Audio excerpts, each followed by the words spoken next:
Republic Act No. 4200. An act to prohibit and penalize wiretapping and other related violations of the privacy of communication, and for other purposes. Section 1.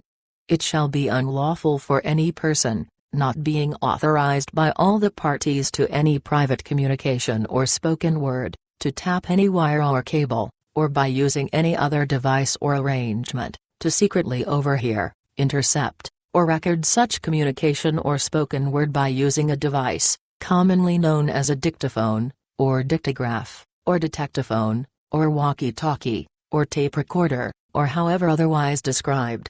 It shall also be unlawful for any person, be he a participant or not in the act or acts penalized in the next preceding sentence, to knowingly possess any tape record, wire record, disc record, or any other such record, or copies thereof, of any communication or spoken word secured either before or after the effective date of this act, in the manner prohibited by this law, or to replay the same for any other person or persons, or to communicate the contents thereof, either verbally or in writing, or to furnish transcriptions thereof, whether complete or partial, to any other person, provided that the use of such record, or any copies thereof, as evidence in any civil, criminal investigation or trial of offenses mentioned in Section 3 hereof, shall not be covered by this prohibition.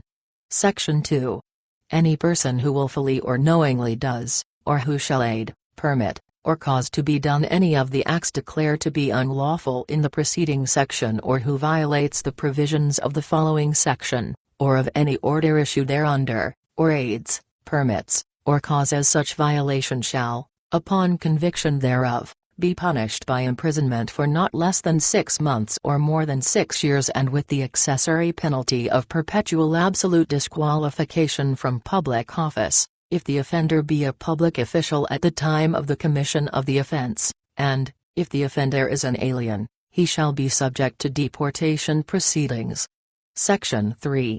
Nothing contained in this act, however, shall render it unlawful or punishable for any peace officer, who is authorized by a written order of the court, to execute any of the acts declared to be unlawful in the 2 preceding sections in cases involving the crimes of treason, espionage, provoking war, and disloyalty in case of war, piracy, mutiny in the high seas, rebellion, conspiracy, and proposal to commit rebellion, inciting to rebellion, sedition, conspiracy to commit sedition, inciting to sedition, kidnapping as defined by the Revised Penal Code, and violations of Commonwealth Act No. 616. Punishing espionage and other offenses against national security, provided that such written order shall only be issued or granted, upon written application and the examination under oath or affirmation of the applicant, and the witnesses he may produce, and a showing 1. That there are reasonable grounds to believe that any of the crimes enumerated herein above has been committed, or is being committed, or is about to be committed, provided, however, that in cases involving the offenses of rebellion, conspiracy, and proposal to commit rebellion, inciting to rebellion, sedition, conspiracy to commit sedition, and inciting to sedition, such authority shall be granted only upon prior proof that a rebellion, or acts of sedition, as the case may be, have actually been, or are being committed. 2. That there are reasonable grounds to believe that evidence will be obtained essential to the conviction of any person for, or to the solution of, or to the prevention of, any such crimes. And, 3. That there are no other means readily available for obtaining such evidence. The order granted or issued, shall specify 1. The identity of the person or persons whose communications, conversations, discussions, or spoken words are to be overheard, intercepted, or recorded, and, in the case of telegraphic or telephonic communications, the telegraph line, or the telephone number involved and its location. 2. The identity of the peace officer authorized to overhear, intercept, or record the communications, conversations, discussions, or spoken words.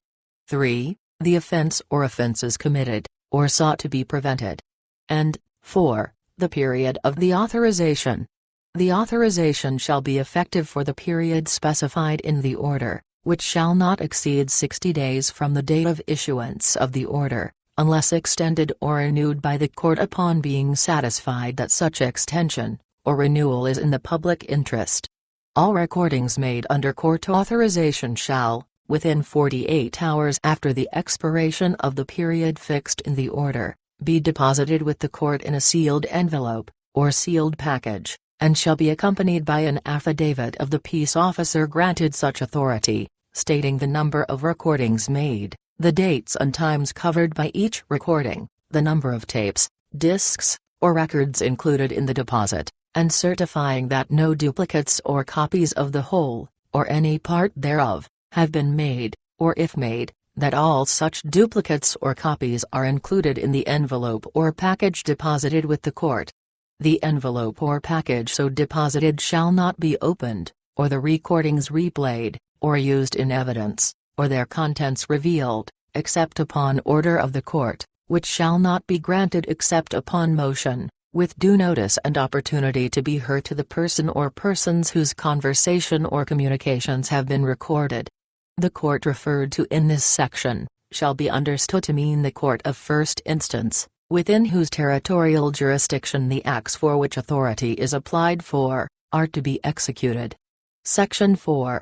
Any communication, or spoken word, or the existence, contents, substance, purport, effect, or meaning of the same, or any part thereof, or any information therein contained obtained, or secured by any person in violation of the preceding sections of this Act, shall not be admissible in evidence in any judicial, quasi-judicial, legislative, or administrative hearing or investigation.